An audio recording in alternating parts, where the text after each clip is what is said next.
about the level of competition that this Georgia offensive line has? Every time we look at the depth chart, it looks like it's high school All-American 2 or 3 deep. Right. I guess the first thing I would start off with is the amazing job that we have as far as recruiters here at the organization, getting people like myself and all my teammates, like you said, usually always All-Americans or top-tier players regardless. And the other thing is the type of players that we want to have here is a type that work hard no matter whether you're not necessarily in the rotation right now, you're a freshman coming up, coming in with the same mindset to get better every day and just going back to our core principles. Just trying to stay consistent with that and work as hard as we can to get each other better, thus making the games much easier and us able to reach our true potential. Michael, what was last season like for you getting to be more regularly out there, being part of that rotation, and just getting to play the role you did over the course of the season? Obviously, it was a blessing.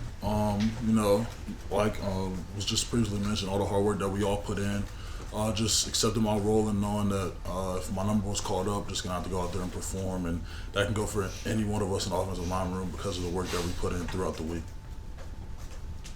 Micah, Kirby talked about you a little bit ago about kind of how guys know when you pull around or when you move up to the second level to block that you're kind of getting there with bad intentions.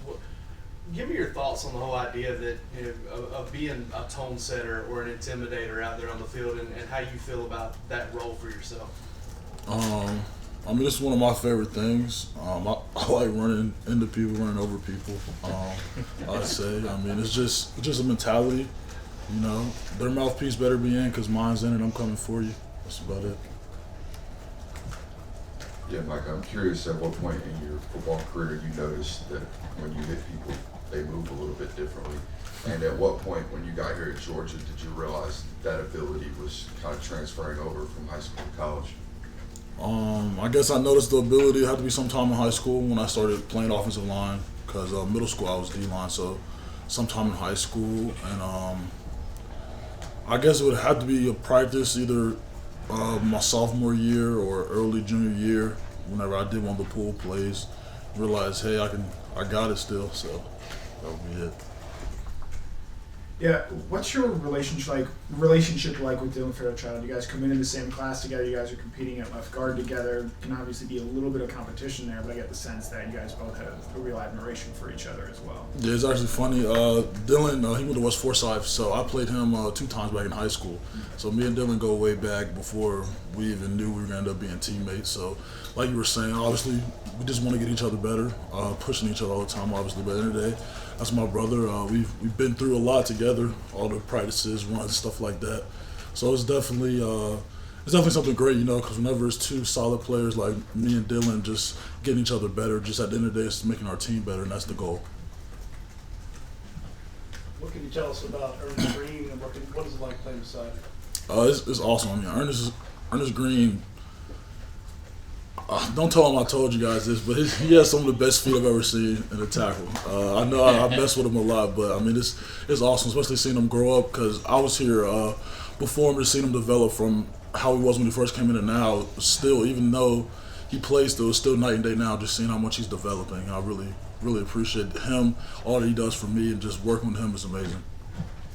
Yeah, I know you got an opportunity at the very end of the Florida State game to get in at left tackle. How often have you gotten a chance to work at left tackle here at the University of Georgia? And, how is that experience like, obviously not getting to pull as much and do what you love and just run people over? Right. Well, in high school coming into Georgia, I came in here as a tackle. So obviously my first year I was getting reps at tackle.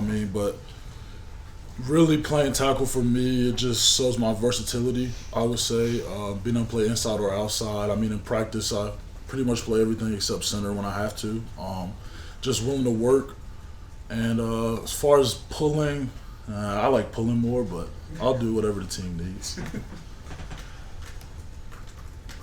Micah, you played at Camden County, correct? Yes. You played for Coach Aon, legendary high school coach, and right. He just retired. Just what was it like playing with him, and what lessons did you learn and you take here? Well, the first thing I would start off with is Warren Erickson. He's a GA here now. He was an offensive lineman. Coach Spire coached him before he came to Camden, so just the Bob Spire connection is crazy. It's real. Somehow he knows everybody. And just him being able to coach me in my time in Camden was honestly pivotal in how I got here, if I'm being honest. Just him believing in me, throwing me out there as a freshman, allowing me to, learn the hard way. Everything wasn't always pretty, but I mean, eventually it turned me into a solid football player, and I really appreciate him, and I was just honored and blessed to be able to have him as a head coach. Yeah, Micah, we talked with Demarius Mims a few times. Obviously, he was a guy that was a developmental player that now looks like a first-round pick. I guess I would ask you from your perspective, we're in this era of fast money and NIL transfer versus guys like Mims or I guess yourself that stay in a program. At what point do you process the value of building an NFL resume versus maybe the quick deal somewhere else? As far as me and my mindset towards that stuff, I would say it starts whenever you commit to a school. Commitment is for better or for worse. Things might always not work out how you want it to, but you keep pushing. You'll feel better for staying and knowing that you gave it all you had than leaving and choosing another route. But that's just my mindset. And some people feel like that they have a better opportunity somewhere else, and you can't knock them for that either.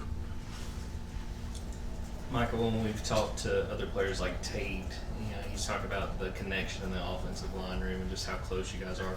How does that show up in the competition, in the way you guys go against each other day after day? Talking about like offensive line or us against the D-line? The offensive line. I guess it starts with Indy, with Coach Searles.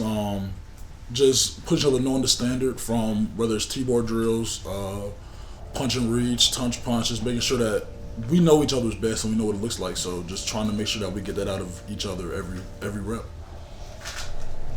Yeah, I asked Ernest a little bit about this, but facing guys like Warren Brinson and Nazir, you've been facing them for 3 years now. Now you get to do it again. First of all, just how have those two kind of made you better and made you a better player over time? But how has it been now getting to face them again? And since you know each other's tendencies, now having to mix it up a little bit.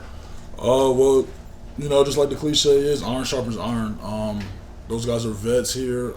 They know the defense. They know our offense when we practice against them. Just having such stout guys and powerful defensive linemen like Warren Brinson and Nas, it gets us better still at the end of the day because we go against them every day, Monday through Thursday, and then it makes Saturdays when we go against another great opponent. We've been practicing for, we've been prepared for it, so it gives us our best shot.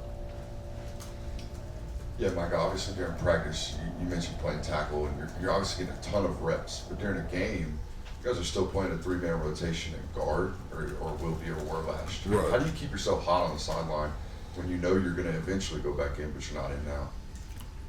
Mentally and physically. That's a good question. I get a little loose with field goal after we score. I go in for a little bit, but I guess just not sitting too long, bodyweight squats, or sometimes I have one of my teammates practice bull rushing me just so I can make sure my pad level's ready for when I do get in the game.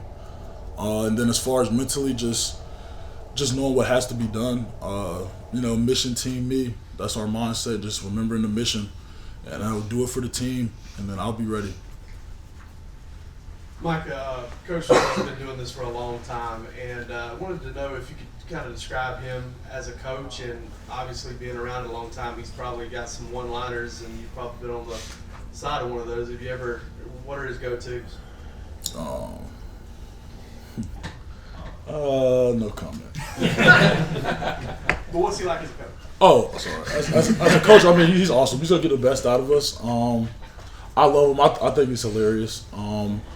He knows how to get the best out of us. Since the first day he came here, the approach was definitely to be aggressive, and I feel like that's what we've been over the past few years, especially since I've been here as offensive line, just aggressive, and that comes with hard work, and it starts from the moment Indy starts. We have a very intense Indy, I would say, and just the work and preparation that we do as an offensive line unit, it all starts with him and his mindset and his goals. Michael, when you look to this spring, what are the areas you want to improve that you want to look at by the time G-Day is in the books and say, hey, I got better in this way? For me, I would say the main thing overall is just being more consistent with everything. But once again, just me always trying to get better. I would say there's a lot of things I get better on, whether it's flipper, pad level. Just trying to become a more dominant offensive line in general, and that means me becoming more of a dominant offensive lineman myself. Whatever it takes to help the team, really. Have time for one more question? Yeah, Mike, you touched a little bit earlier on how you stay warm during the course of games. The Alabama game, Marius goes down, you get sent in there. What was that process like? And then that game obviously doesn't turn out the way you wanted to. How has that result sort of been motivating, if it has been, a factor for this team this offseason? I'd say it was a huge factor. Like you said, whenever Mims went down, throughout the week, and obviously before that, I had been rotating in, so it was obviously more of a next man up situation, but I would just say understanding the assignment and knowing that the job still had to be done, no matter who was in, the preparation that we did throughout the week and really the whole season building up to that point was going to have to show. Obviously, it didn't end how we wanted to, the result how we wanted to, but we definitely use that for fuel now, just knowing that if we want to cross that barrier, it's going to take more. So just working harder with the mindset, knowing what we want to get done at the end. Michael, one more question. I hope I don't embarrass you by asking this, but I know you, when it comes to NIL, you use that money a lot for kids at boys club and Athens. And I know you've given some to your dad, I believe, if I'm not mistaken. My granddad. Why is that important for you to use your money that way?